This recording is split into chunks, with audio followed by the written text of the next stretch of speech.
রান্নাঘরে চলে এসেছি আজকের একটা সুন্দর রেসিপি নিয়ে। এই রেসিপিটা হলো চিংড়ি মাছের পাতুরি। এই চিংড়ি মাছের পাতুরি করার জন্য যে যে জিনিসগুলো লাগবে সেগুলো আমি আপনাদের দেখাচ্ছি। প্রথমেই লাগবে চিংড়ি মাছ। আমি 500 গ্রাম চিংড়ি মাছ নিয়েছি। এখানে ভালো করে ছাড়িয়ে ভালো করে ধুয়ে আমি জল ঝরিয়ে এখানে রেখেছি। এর জন্য লাগবে 25 গ্রাম কালো সর্ষে আর একটা মাঝারি সাইজের নারকেলের অর্ধেক আমি কুড়িয়ে মিক্সিতে বেটে নিয়েছি। লাগবে নুন, 3টে কাঁচা লঙ্কা, 1 চামচ লঙ্কার গুঁড়ো, 1 চামচ হলুদের গুঁড়ো, 1 চামচ চিনি। তা আমি প্রথমে ছোট মিক্সিতে করে সর্ষেটাকে গুঁড়ো করে নিয়েছি।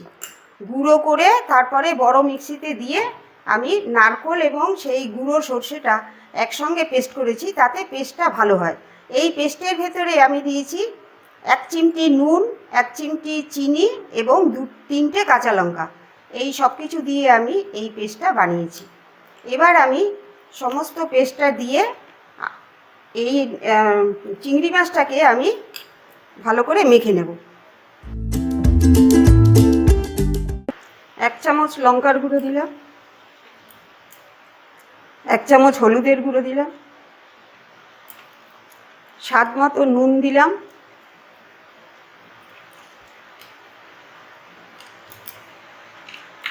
আর দিলাম 1 চামচ চিনি,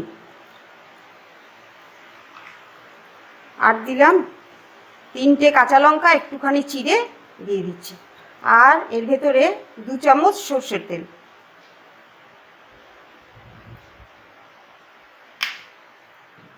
দিয়ে এটাকে আমি ভালো করে মিশিয়ে নেব।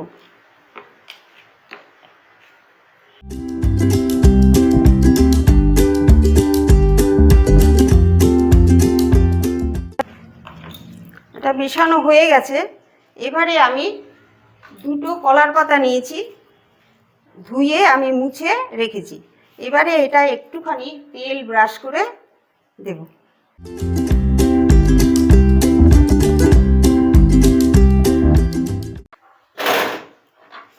এবারে আমি একটা ফ্রাই প্যানে আমি এই পাতাটা বসিয়ে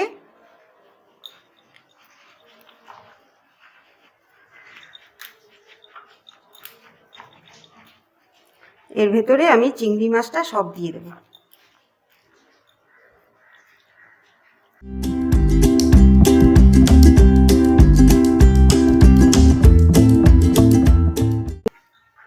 এই চিংড়ি মাছটা আমি এর ভেতরে দিয়ে দিলাম। এরপরে আমি ঢাকা দিয়ে গ্যাসে বসিয়ে দেব। আমি এটা বসিয়ে দিয়েছি। এবার আমি এটাকে 12 মিনিট ঢাকা দিয়ে রেখে দেব মিডিয়াম ফ্লেমে।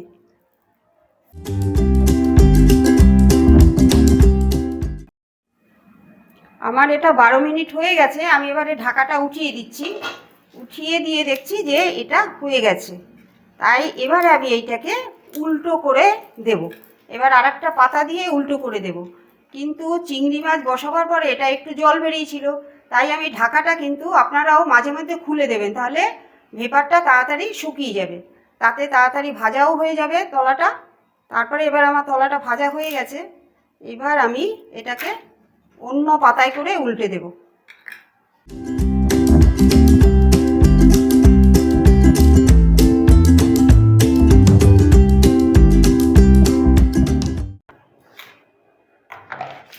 এটা উল্টে দিয়ে এবারে আমি আবার বসিয়ে দিচ্ছি।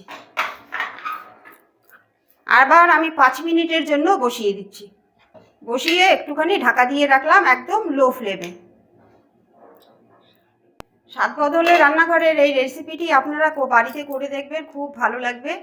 আশা করি আমার এই রেসিপিটি আপনাদের খুব সহজেই এবং খুব তাড়াতাড়ি এটা হয়ে যায়, আর খেতেও দুর্দান্ত স্বাদের হয়। আপনারা এটা করে দেখবেন অবশ্যই। আমি এবারে এটাকে ঢাকা দিয়ে রাখছি। 5 মিনিটের জন্য আমি এটা ঢাকা দিয়ে রাখছি।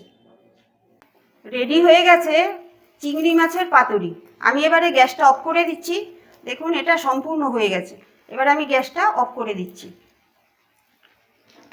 আপনাদের আমি সার্ভ করে দেখাচ্ছি। এটা দেখুন কীরকম দেখতে হয়েছে, খুব সুন্দর হয়েছে।